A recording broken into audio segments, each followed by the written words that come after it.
Welcome to Unacademy, India's largest learning platform. Myself, Pritesh Saklecha, I have 6 plus year GATE teaching experience and I mentored more than 35,000 students for the GATE in my career. The most subject that are taken by me is theory of computation, compiler design, computer organization, DBMS and operating system. So first of all, आप सभी लोग Unacademy learning app को install कीजिए. That is very necessary for you because आप इस app के through जितनी भी फ्री क्लासेस, जितने भी फ्री सेशंस होते हैं, जितने भी स्पेशल क्लासेस कंडक्ट होती है, वो सारी आप यहाँ पर इजीली एक्सेस कर सकते हैं. इसके साथ you can easily subscribe the Unacademy. ठीक है. And what will you get? So that daily live classes आपको मिलेगी. ठीक है. स्ट्रक्चर कोर्स होगा आपका, लाइव टेस्ट एंड क्विजेस होंगे एंड अनलिमिटेड एक्सेस. जी हाँ, अनलिमिटेड एक्सेस मतलब one subscription get you access to all our live and recorded courses to watch with any comfort devices. ठीक है. यानी एक बार आपने सब्सक्राइब किया तो जितने भी ऑलरेडी कंडक्टेड कोर्सेज है, जो ऑलरेडी रिकॉर्डेड हो चुके हैं, वो सारे सेशन आप इजीली यहाँ से वॉच कर सकते हैं. सो that is the biggest advantage of this. ठीक है. किसी भी डिवाइस के थ्रू आप उसको अनलिमिटेड एक्सेस आपको प्रोवाइड की जाएगी यहाँ पर. Now there are two type of subscription. First है आपका आइकॉनिक सब्सक्रिप्शन. आइकॉनिक सब्सक्रिप्शन की अगर हम बात करें तो यहाँ पे सबसे बेस्ट पार्ट जो होता है that is a personal coach. जी हाँ, पर्सनल कोच यानी कि हर एक स्टूडेंट को 1-to-1 कम्युनिकेशन के लिए आपके पास एक पर्सनल कोच होगा. ठीक है. जो आपको गाइड करेगा फॉर द एग्जाम प्रिपरेशन, या फिर आपके जो भी डाउट्स होंगे, जिस भी टाइप के आपके डाउट्स हैं, कोई भी क्वेरी है, तो you can also communicate with that personal coach for any type of query. Got it. Plus इसके साथ मेन क्वेश्चन आंसर प्रैक्टिस होगी आपकी, स्टडी ट्रैकर होगा. All benefits of the plus. Plus के जितने बेनिफिट्स हैं वो सारे आपको यहाँ पर प्रोवाइड किए जाएंगे. प्लस के बेनिफिट्स हम बोले, अगर प्लस सब्सक्रिप्शन की हम बात कर रहे हैं, so again daily live classes होगी आपकी. ठीक है. स्ट्रक्चर्ड कोर्स होगा, अनलिमिटेड एक्सेस कर सकते हैं आप, and live test and quizzes होगी. So that is the benefit of the plus subscription. तो you can go either iconic और प्लस सब्सक्रिप्शन.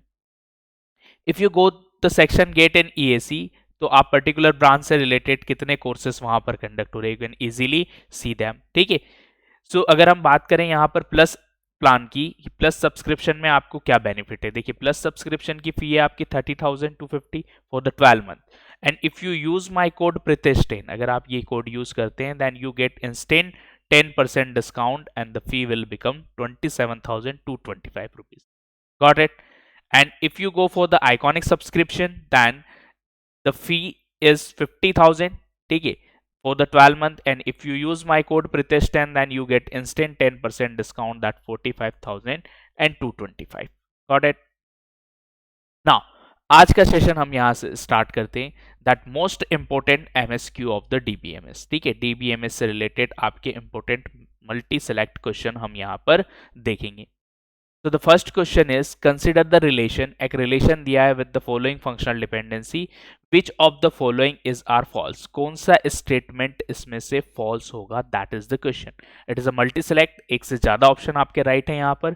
ठीक है. So which of the following option is are false? कौन सा ऑप्शन यहाँ पर आपका false होगा? तो देखिए, फर्स्ट है 4 candidate keys for the relation, 6 super key for the relation, AB is a candidate key for the relation and ABC is a super key for the relation. तो देखिए, सारे क्वेश्चन, सारे ऑप्शन का satisfaction true है या false है, एक ही point से आप निकाल सकते हैं. फर्स्ट आपको क्या फाइंड करना पड़ेगा? Candidate key.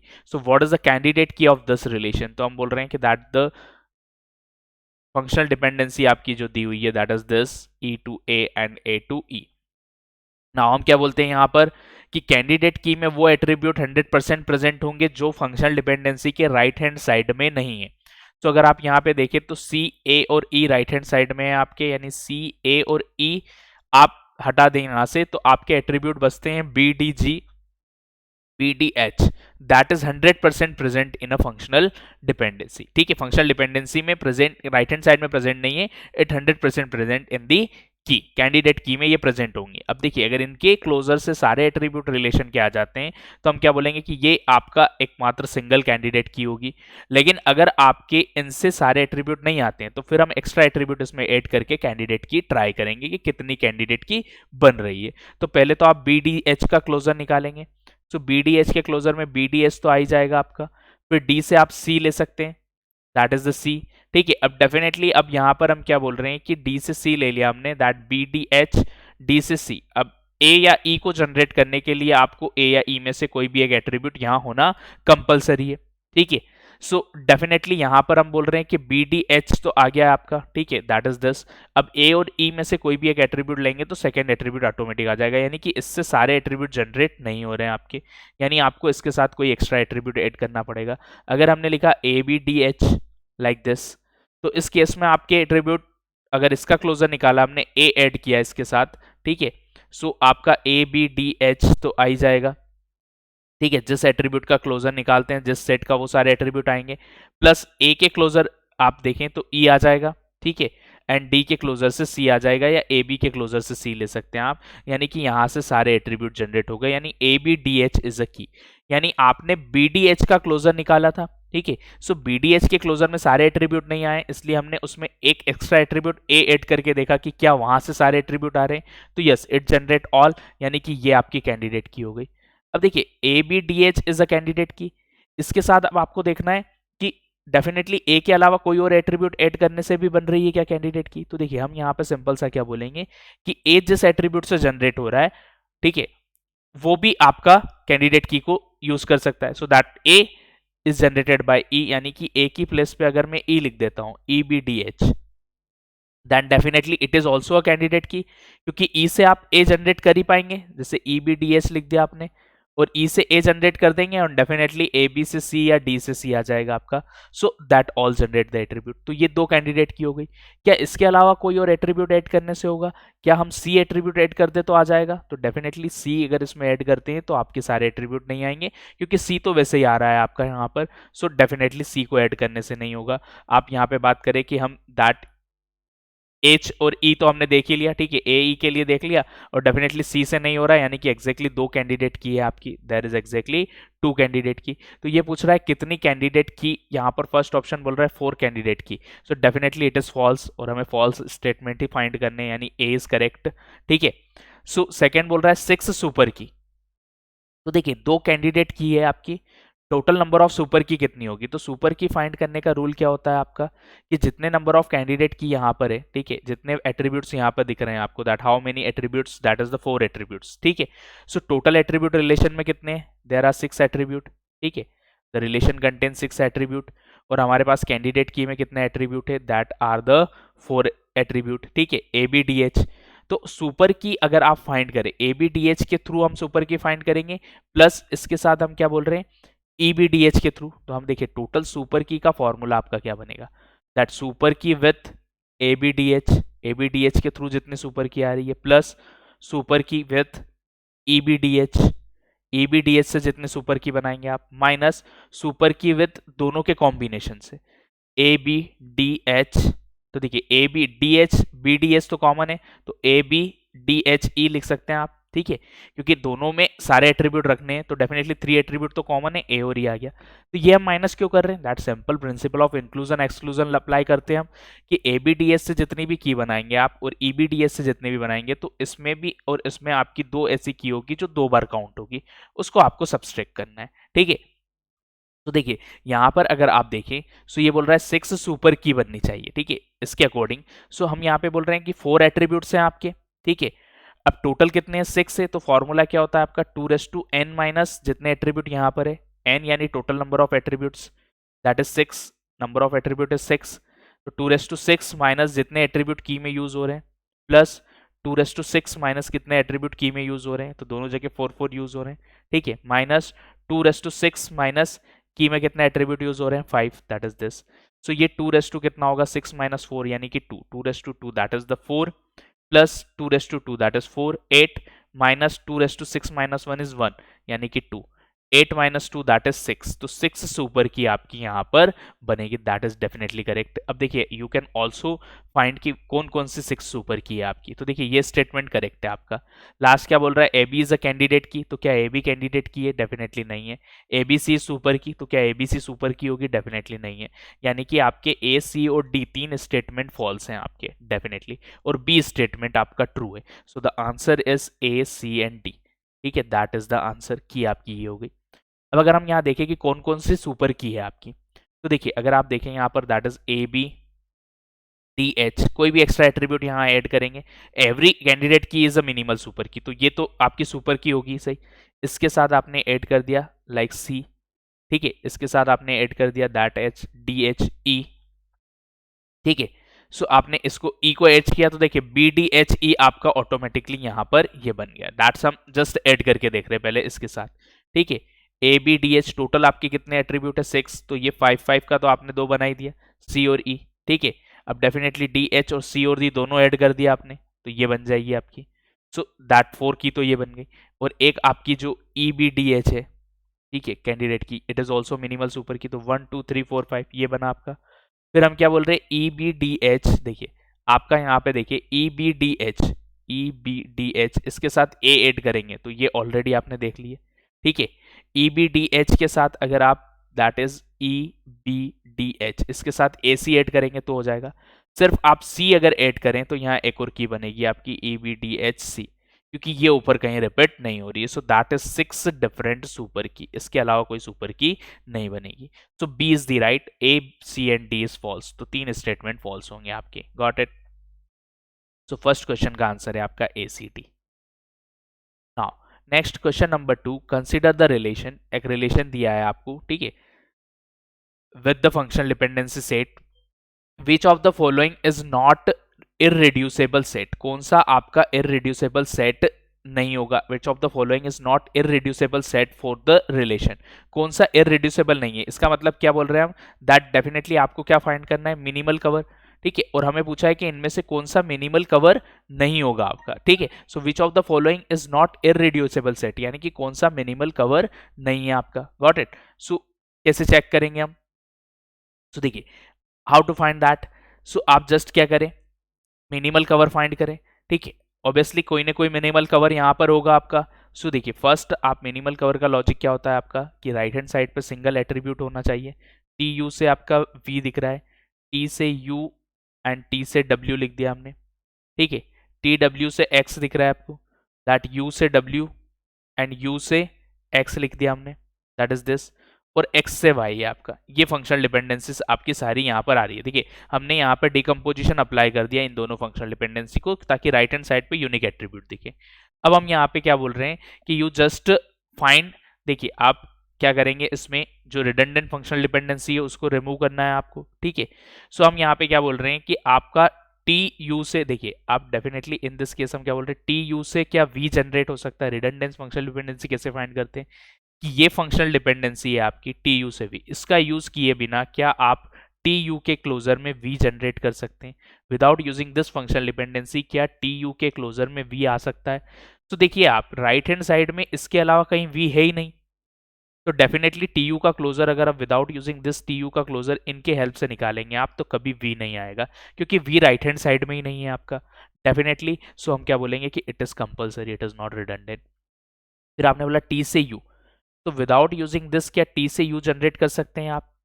तो देखिए इसका यूज किए बिना अगर टी से यू जनरेट करना है आपको, सो इज इट पॉसिबल। तो देखिए हमने टी से डब्ल्यू यू लिखा विदाउट यूजिंग दिस। आप देखिए राइट हैंड साइड में कहीं यू दिख रहा है कि आपको नहीं दिख रहा है, यानी कि इट इज ऑल्सो कंपलसरी, ये भी कंपलसरी है आपकी। टी से डब्ल्यू विदाउट यूजिंग दिस या टी से डब्ल्यू जनरेट कर सकते हैं, तो यस टी से यू एंड यू से डब्ल्यू, देखिए टी से यू है और यू से डब्ल्यू आ रहा है, यानी कि दैट इज द रिडंडेंट, ये रिमूव हो जाएगी आपकी, ठीक है। कौन से रिमूव हो रही है हमारी, टी से डब्ल्यू, क्योंकि टी से यू और यू से डब्ल्यू आपका यहाँ पे जनरेट हो रहा है, that is this functional dependency. इन दोनों की हेल्प से आप टी के क्लोजर में निकालें यू और यू से डब्ल्यू आ जाएगा, तो without using this W generate हो रहा है, यानी कि दैट इज द रिडंडेंट, ठीक है। सो ये आपने रिमूव किया। फिर यहाँ पे लिखा है टी डब्ल्यू से एक्स, तो विदाउट यूजिंग दिस क्या टी डब्ल्यू के क्लोजर से एक्स आ सकता है। तो देखिए टी डब्ल्यू का क्लोजर अगर हम निकालते हैं यहाँ पे विदाउट यूजिंग दिस, अब जो रिमूव कर चुके हैं उसको यूज नहीं करना है, तो देखिए टी डब्ल्यू का क्लोजर क्या आएगा आपका, दैट इज टी डब्ल्यू, ठीक है। और टी से यू आ रहा है और यू से आप देखें तो एक्स आ रहा है आपका, ठीक है। सो यू से एक्स आ रहा है, यानी कि आपके टी डब्ल्यू के क्लोजर में एक्स आ रहा है विदाउट यूजिंग दिस, तो इसको रिमूव कर दिया हमने, दैट इज द रिडंडेंट, ठीक है। फिर यू से डब्ल्यू, क्या विदाउट यूजिंग दिस यू से डब्ल्यू आ सकता है, तो डेफिनेटली नहीं आएगा, क्योंकि डब्ल्यू आपका इसके अलावा आप देखिए जो आपकी फंक्शनल डिपेंडेंसी बची हुई है वो हम यहाँ लिख देते हैं, टी यू से वी, टी से यू, ठीक है, ये 2 बच रही है आपकी, ये दोनों तो रिमूव हो गई। अब हम बोल रहे हैं कि u से w, तो क्या विदाउट यूजिंग दिस u से w जनरेट कर सकते हैं आप? नहीं कर सकते, क्योंकि w कहीं राइट हैंड साइड में अब है ही नहीं आपके पास, जहां था वो ऑलरेडी आपने रिमूव कर दिया। फिर हमने बोला दैट इज u से x, तो विदाउट यूजिंग दिस ले सकते हैं? डेफिनेटली नहीं, क्योंकि x भी राइट हैंड साइड में नहीं है, और x से y, सो ये भी नहीं पॉसिबल होगा आपका, बिकॉज आपके देखिए राइट हैंड साइड में सारे यूनिक एट्रीब्यूट बचे हैं, तो ये सारी फंक्शनल डिपेंडेंसी से ही आप निकाल सकते हैं। तो ये हमने रिडंडेंट को रिमूव कर दिया, सो ये बचा आपका रिड्यूसेबल सेट। ठीक है, अब यहाँ पे आप देखें तो कहीं एक्स्ट्रा एट्रीब्यूट दिख रहा है क्या लेफ्ट हैंड साइड में? तो सिर्फ एक ये फंक्शनल डिपेंडेंसी दिख रही है जहां एक्स्ट्रा एट्रीब्यूट हो सकता है, टी से यू जनरेट हो रहा है, यानी डेफिनेटली हम यहाँ पे क्या बोलेंगे कि इस पर्टिकुलर केस में अगर आपका टी से यू जनरेट हो रहा है, ठीक है, तो इन दिस केस हम यहाँ पे क्या बोलेंगे कि टी के क्लोजर में यू आ रहा है आपका।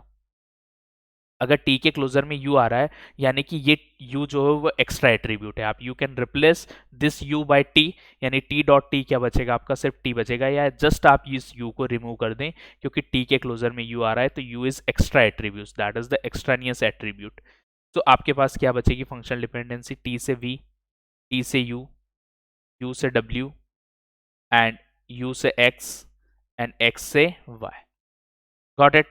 ये दैट इज टी से वी एंड टी से यू था, ठीक है, that is the U, and इधर यू से डब्ल्यू, और आपका क्या है? दैट इज यू से एक्स एंड एक्स से वाई। तो कौन सा सेट आपको दिख रहा है? तो देखिए टी से, अब ये बोल रहा है टी से यू, टी यू से वी, तो डेफिनेटली टी यू से वी अगर आप देखें, सो ये आपका यूज नहीं हो रहा है, यू से डब्ल्यू, यू से एक्स, और एक्स से वाई, ठीक है, ये तीनों है। टी यू से वी, अब टी यू से वी हम बोलेंगे that is not a reducible, क्योंकि आप इसको रिमूव कर सकते हैं, तो ये नहीं है आपका। ठीक है, अगर आप देखें टी से यू, यू से डब्ल्यू, यू से एक्स, एक्स से वाई, टी से यू, यू से डब्ल्यू, यू से एक्स, एक्स से वाई, टी से वी अगर आप देखें यहाँ पर, ठीक है, that will be the T के क्लोजर में हम यहाँ पे देखें दैट वी आ रहा है आपका। ठीक है, सो टी से वी कहाँ दिख रहा है आपको? देखिए टी से यू, टी से वी, यू से डब्ल्यू, और टी से डब्ल्यू। सो डेफिनेटली ये टी से डब्ल्यू भी आपका नहीं है, क्योंकि आप टी से यू और यू से डब्ल्यू निकाल सकते हैं, क्लियरली दिख रहा है आपका, तो ये रिड्यूसेबल नहीं होगा आपका। ठीक है, that is this also not true. T से यू, टी से वी, यू से डब्ल्यू, यू से एक्स, एंड एक्स से वाई, तो देखिए टी से वी, टी से U, that is this two, U से डब्ल्यू, यू से एक्स, एंड एक्स से वाई, सो ये आपका बन रहा है।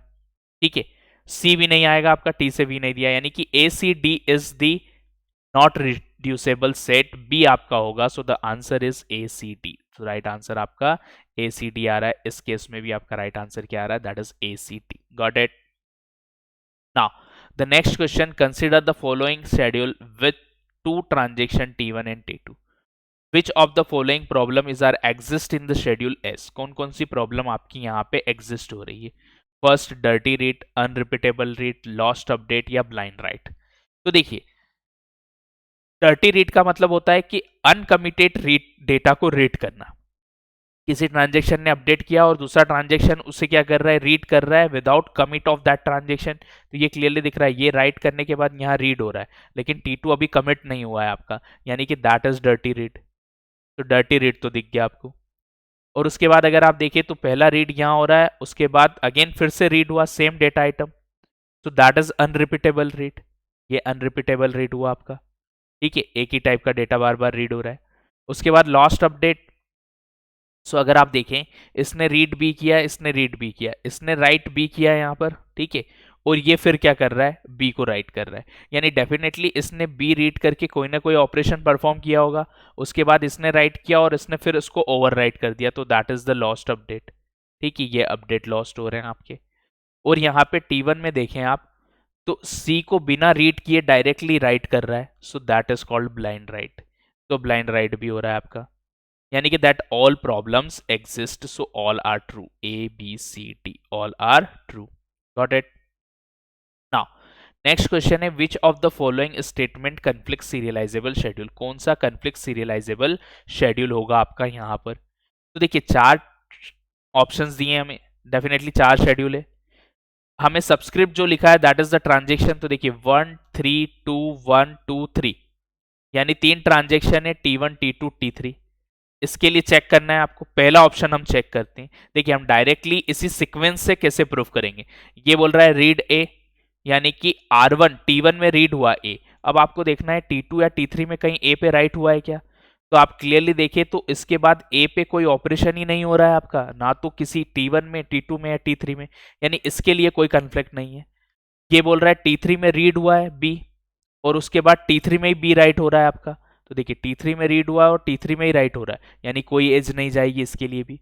फिर ये बोल रहा है T2 में रीड हुआ है, और फिर यहाँ देखें आप तो T3 में राइट हो रहा है, तो 2 से 3 पे एज जाएगी आपकी। देखिए 2 में बी रीड हुआ है और 3 में राइट हुआ है। फिर हम यहाँ पे देखिए कि 1 में रीड हुआ है बी और आपका 3 में राइट हुआ है, तो T1 से T3 भी एज जाएगा आपका। एंड डेफिनेटली T2 में राइट हो रहा है सी, तो सी आपका और किसी में कोई ऑपरेशन परफॉर्म नहीं हो रहा है, तो ये ग्राफ बनेगा आपका। एंड यहाँ पे ये असाइक्लिक है, कोई साइकिल नहीं है, that means it is conflict serializable. ये कन्फ्लिक्ट सीरियलाइजेबल होगा आपका। Got it? So it is a conflict serializable. B की अगर हम बात करें, शेड्यूल बी, ठीक है, सो बी का यहाँ पे क्या दिया हुआ, R1A। देखिए बी के लिए भी आपको 3 ट्रांजेक्शन दिख रहे हैं, तो हमने यहाँ T1 T2 T3 3 ट्रांजेक्शन के लिए बना दिया। ये एक में रीड हो रहा है, अब ए में कोई ऑपरेशन नहीं है तो इसके लिए कोई कन्फ्लिक्ट नहीं। बी में रीड हुआ कहाँ पे, T3 में, उसके बाद बी में राइट हुआ कहाँ पे, T2 में, तो T3 से T2 एज जाएगी आपकी। Read in B, write in B, ठीक है, in T2 and that is in T3। So आपका डेफिनेटली T3 से T2 गया। फिर आप यहाँ देखिए तो और किसी में राइट नहीं हो रहा है। ये बोल रहा है read in T2, definitely right हो रहा है T2 में ही। फिर ये बोल रहा है R1 T1 में रीड हुआ बी और T2 में राइट हुआ, यानी T1 से T2, और इसके लिए कोई कंफ्लिक्ट नहीं आएगा क्योंकि सी का कोई ऑपरेशन नहीं हो रहा है और बी लास्ट है, तो डेफिनेटली ये भी आपका असाइक्लिक है, सो it is also conflict serialisable. तो पहले 2 शेड्यूल तो हो गए आपके। थर्ड वाले के लिए हम चेक कर लें। ए में रीड और ए में ही रीड हो रहा है दोनों जगह, T1 और T3 में, तो कोई प्रॉब्लम नहीं है इससे, तो ठीक है। फिर ये बोल रहा है बी में रीड और आपका बी में कहीं राइट नहीं हुआ। अब देखिए अगर आप यहां से देखें तो इन सारे ट्रांजेक्शन में यहां से यहां तक सिर्फ रीड हो रहा है, कहीं राइट हुआ ही नहीं है। सो अगर राइट हुआ नहीं है तो इनमें तो कोई कंफ्लिक्ट आएगा नहीं। उसके बाद राइट हो रहा है वो सी आइटम में हो रहा है, जो कि सी कभी आपका रीड या राइट कहीं नहीं हुआ है, यानी कि डेफिनेटली कोई एज नहीं बनेगी इस केस में। सो it is also conflict serialisable. Last के लिए आप देखें, रीड ए, ठीक है, अब डेफिनेटली ए पे तो कोई ऑपरेशन हो नहीं रहा, ये रीड कर रहा है आपका, और फिर यहाँ पे राइट अगेन 3 में ही हो रहा है, यानी R1 से R3 T3, that is T1 से T3 रीड किया है बी को, फिर T2 में रीड किया और T3 में राइट किया, T2 से T3, अगेन इसके लिए कोई एज नहीं है, so that is not conflict serialisable, sorry conflict serialisable cycle नहीं है आपकी। सो चारों शेड्यूल आपके कन्फ्लिक्ट सीरियलाइजेबल होंगे, A B C D all are conflict serializable. Got it? Now next question number 5, which of the following queries are illegal? ठीक है, कौन सी query illegal होगी आपकी? ठीक है, so select department number, count department number, ठीक है, आपको यहाँ पे क्या दिया हुआ है, that is the from employee group by employee name. तो देखिए हमें पता है कि हम जो भी एग्रीगेट फंक्शन के साथ कॉलम यूज करते हैं प्रिंट में, सिलेक्ट स्टेटमेंट में, उस पे ग्रुपिंग होना कंपलसरी है, लेकिन ये ग्रुप बाय ई नेम पे कर रहा है, डिपार्टमेंट नंबर पे ग्रुपिंग होना चाहिए, तो ये फॉल्स है आपका। ये बोल रहा है select department number, count department number, job from आप एम्प्लॉय। अब डेफिनेटली यहाँ पर अगर आप देखें ग्रुप बाय डिपार्टमेंट नंबर किया है, लेकिन आपने यहाँ पे डिपार्टमेंट नंबर फिर जॉब इस तरीके से सिलेक्शन कर रहे हैं, दैट इज नॉट पॉसिबल। जितने भी एट्रीब्यूट आप सिलेक्ट करें that must be present in the group by clause, वो सारे आपके ग्रुप बाय क्लॉज में प्रेजेंट होना कंपलसरी है, ठीक है। सो दैट्स व्हाई हम क्या बोल रहे हैं कि आपका वो भी फॉल्स आएगा स्टेटमेंट। फिर थर्ड बोल रहा है select department number, average salary from employee, again grouping नहीं किए, it must select group by department number, आपका एग्जैक्ट एक्सप्रेशन ये होगा, तो it is also false. Select department number, average salary, employee group by department number, तो यहां पर grouping करी है आपने डिपार्टमेंट नंबर पे, दैट इज करेक्ट, यानी ये स्टेटमेंट करेक्ट है, फर्स्ट 3 इलीगल है आपकी, तो A B C is the right answer, A B C is the correct, ठीक है, first 3 are illegal queries. Now, next question है consider the relation with following functional dependencies. Relation R is in 1NF, 2NF, 3NF या BCNF, किस में होगा आपका ये relation? तो देखिए इस पर्टिकुलर केस में अगर आप देखें तो हम यहाँ पर सबसे पहले तो अगर आप देखें यहाँ पे जो एट्रीब्यूट्स दिए हुए हैं A B C D E F G HIKLM ज़्यादा दिए हुए हैं यहाँ पर, लेकिन हमें रिलेशन में ABCDEF एट्रीब्यूट नहीं दिए हैं। तो जो ABCDEF से जनरेट हो रही है वो फंक्शनल डिपेंडेंसी रखेंगे, बाकी रिमूव कर देंगे आप। तो देखिए यहाँ पे बन रहा है आपका दैट ABCD, ठीक है, that is correct in this case, ठीक है। H आपके नहीं है रिलेशन में, ठीक है। E आपका I नहीं है, so that is this. D E से F, तो डेफिनेटली आपका F से OP, P से KL, ठीक है। तो P K L तो सारे ही नहीं है, L से A ये भी नहीं है, K भी नहीं है आपके इसमें। तो ये आपकी फंक्शनल डिपेंडेंसी यहाँ पर एक भी जो हमने कट की है, दैट मस्ट, वो एट्रीब्यूट से प्रेजेंट नहीं है। तो जहां पे वो एट्रीब्यूट प्रेजेंट नहीं है हम क्या बोलेंगे कि दैट विल बी रिमूव, वो रिमूव होनी चाहिए आपकी। अब यहाँ पे एक चीज ध्यान रखें हम कि ए बी से सी डी तो लेंगे हम। अब देखिए ये ए से एच भी है, यानी इसको डिकम्पोज करके आप लिख सकते हैं ए से एच और ए से बी। तो ए से एच नहीं लेना है, लेकिन ए से बी तो लेंगे हम, क्योंकि ए भी आपका है, यानी डिकम्पोजिशन आएगा। ये बी से ई और आई दोनों है, तो बी से ई ले सकते हैं यहां से, आई नहीं लेंगे हम। डी ई से एफ पूरी आ जाएगी आपकी। एफ से ओपी, तो डेफिनेटली एफ और ओ और पी दोनों ही नहीं है, यानी कि ये पूरा गया आपका, ठीक है। तो ये 4 फंक्शनल डिपेंडेंसी बची आपकी, दैट इज दिस ओनली। तो ये 4 फंक्शनल डिपेंडेंसी है। Now what is the candidate key, तो देखिए जो एट्रीब्यूट राइट हैंड साइड में नहीं है और जो रिलेशन में है वो कैंडिडेट की में होंगे। तो ए नहीं है, B C D E F सारे एट्रीब्यूट दिख रहे हैं, सिर्फ ए आपका राइट हैंड साइड में नहीं है। तो ए का क्लोजर आप निकाल के देखें, ए से बी आ रहा है आपका, ए बी से सी डी आ रहा है, और डी बी से ई आ रहा है, और डी ई से एफ आ रहा है। यानी ए के क्लोजर में सारे एट्रीब्यूट आ गए। इसका मतलब ए क्या है आपकी, कैंडिडेट की है। और ए कैंडिडेट की है तो उस केस में अगर हम देखें तो ये रिलेशन किस फॉर्मेट में है, तो जो भी रिलेशन में exactly one attribute is a candidate की, दैट इज 100% इन 2NF। वो 2NF में तो होगा ही होगा, क्योंकि जब एक ही एट्रीब्यूट कैंडिडेट की बना रहा है तो पार्शियल फंक्शनल डिपेंडेंसी कभी नहीं बनेगी। और अगर पार्शियल फंक्शनल डिपेंडेंसी नहीं बन रही, यानी 100% it is in the 2NF। तो 2NF में तो है ये। 3NF के लिए देख लेते हैं। तो देखिए ए इज अ कैंडिडेट की, यहां ए भी लिखा है, दैट इज द सुपर की। सो लेफ्ट हैंड साइड में की है और राइट में कुछ भी लिखा हो, that is 100% 3NF and BCNF। तो ये 3NF में भी है, BCNF में भी है। दैट ए इज अ की, ये भी करेक्ट है। यहां पे हम देखें तो लेफ्ट हैंड साइड में की नहीं है, तो राइट में प्राइम एट्रीब्यूट होना चाहिए, लेकिन डेफिनेटली यहाँ पे जब की नहीं है तो ई आपका प्राइम एट्रीब्यूट भी नहीं है, क्योंकि आपका एग्जैक्टली एक की है, यानी कि ना तो ये की है और ना ही ये प्राइम एट्रीब्यूट है, तो ये 3NF का रूल नहीं फॉलो करेगा। या आप ये बोल सकते हैं कि ई ए से बी आ रहा है आपका और बी से ई आ रहा है, यानी कि आपका एक non prime attribute transitively depend कर रहा है किस पे, प्राइमरी की पे। बट 3NF की डेफिनेशन होती है आपकी, prime attribute should be non transitively depend on a primary की, यानी ये 3NF में नहीं है। सो डेफिनेटली BCNF में भी नहीं होगा आपका। तो 1NF में और 2NF में दोनों में हो सकता है, बिकॉज आपका जो यहाँ पर है 2NF में जो रिलेशन है वो बाय डिफॉल्ट 1NF में भी होगा। So answer is A and B, A और B is the right answer. Got it. Now next question आपको दिया है, which of the following statement is are false. कौन सा फॉल्स है, एक शेड्यूल दिया हुआ है हमें, ठीक है। एंड क्वेश्चन पूछा है कि which of the following statement is are false. Got it. So देखिए किस तरीके से आप यहाँ पे देखेंगे कि एस कन्फ्लिक्ट सीरियलाइजेबल है, व्यू है, रिकवरेबल है, कैस्केडलेस से क्या होगा। तो देखिए अगर आप यहाँ पे देखें, फॉल्स स्टेटमेंट हमें पूछा है। सो फॉल्स स्टेटमेंट यानी कि आपको कौन कौन सा इसमें से स्टेटमेंट फॉल्स लग रहा है, यू शुड फाइंड दैट। तो देखिए सबसे पहले तो हम क्या देखें कि कन्फ्लिक्ट सीरियलाइजेबल है या नहीं है, ठीक है। If it is not conflict serializable, so हम यहाँ पे क्या बोलेंगे कि उस पर्टिकुलर केस में आपका व्यू के लिए चेक करना है। अगर कन्फ्लिक्ट सीरियलाइजेबल हो जाता है तो ये दोनों स्टेटमेंट ट्रू हो जाएंगे आपके, लेकिन कन्फ्लिक्ट अगर नहीं हुआ तो व्यू के लिए कंडीशन देखनी पड़ेगी आपको। तो देखिए इसके लिए हम टेबल बना लेते हैं, बिकॉज टेबल से आप इजीली आइडेंटिफाई कर सकेंगे। सो यहाँ पर T1, T2 एंड T3 तीन ट्रांजेक्शन है। पहला आइटम रीड एक्स यहाँ हो रहा है, फिर रीड वाई हुआ आपका, फिर राइट एक्स हुआ आपका, ठीक है। फिर यहाँ पे रीड वाई हो रहा है, फिर राइट वाई यहाँ पे हो रहा है आपका, एंड हियर राइट एक्स, ठीक है। That is this read Y write Y, फिर राइट एक्स, फिर ये कमिट हुआ आपका, फिर R2 में फिर से रीड वाई हुआ आपका, और फिर R2 कमिट हुआ और ये कमिट हो गया आपका। Got it. Conflict serializable schedule है या नहीं। तो देखिए अगर आप यहाँ पर फाइंड करें, साइकिल को आइडेंटिफाई करें, तो T1, T2 एंड T3। तो देखिए आपको क्लियरली दिख रहा है यहाँ पर T1 में रीड एक्स है, ठीक है।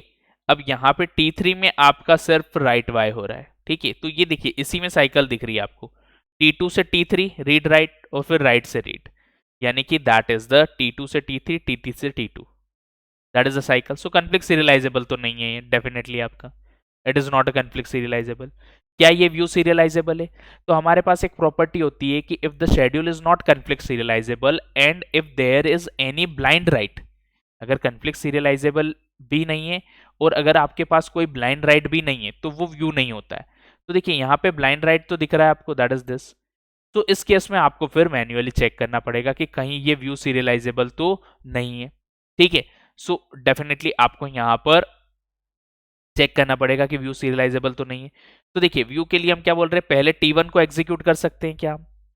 फर्स्ट अगर हम T1 को एग्जीक्यूट करते हैं तो देखिए इन दिस केस हम यहाँ पे क्या बोलते हैं, आपका जो फाइनल राइट है एक्स पे वो ये कर रहा है, ठीक है।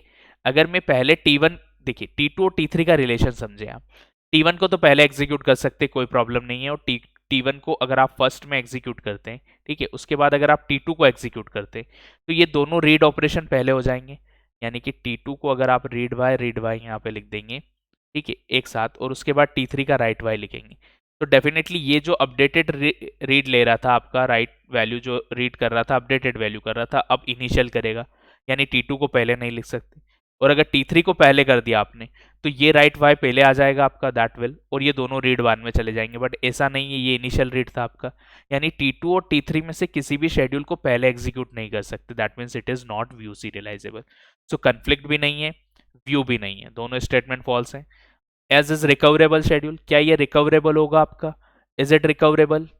तो देखिए हमें यहाँ पर दिख रहा है कि ये जो वाई अपडेट कर रहा है वो यहाँ पे रीड हो रहा है, इसने रीड किया और कमिट कर दिया। मान लीजिए कमिट के बाद ये यहाँ पे T3 क्या हो गया, फेल हो गया, ठीक है, T3 फेल हुआ, तो T3 फेल हुआ तो T3 रोल बैक होगा, लेकिन T2 को नहीं कर सकते क्योंकि ये ऑलरेडी कमिट हो चुका है, यानी कि इसने क्या करा, अनकमिटेड डेटा रीड किया, तो दैट इज इररिकवरेबल शेड्यूल, तो ये इररिकवरेबल होगा।